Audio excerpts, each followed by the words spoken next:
Rob and I knew from the beginning of our relationship that what we wanted to do was raise a family.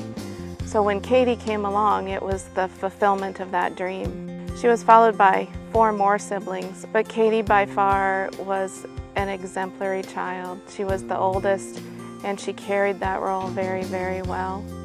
She really just lit up our house. She'd come home every day and she'd say, "Hi, fam," as she walked in the door, and you just knew that that light was home, and it was such a welcoming thing.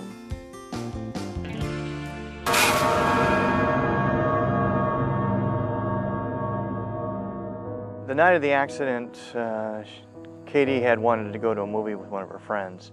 And about midnight, the phone rang, and it was her friend's mother.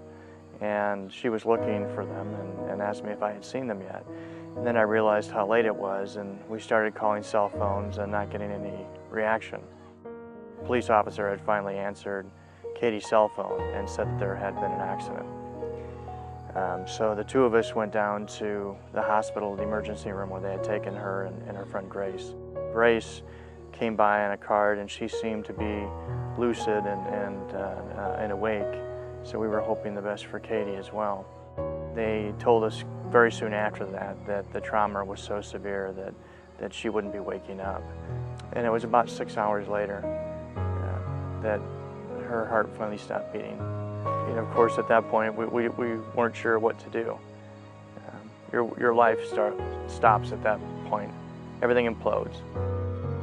About 4 or 5 days after Katie's funeral, a police officer came and visited us and told us what happened was a 16-year-old driver ran the red light at a major intersection, almost hit 2 other cars before she hit Katie. And the black box in the car told us that she never touched her brake.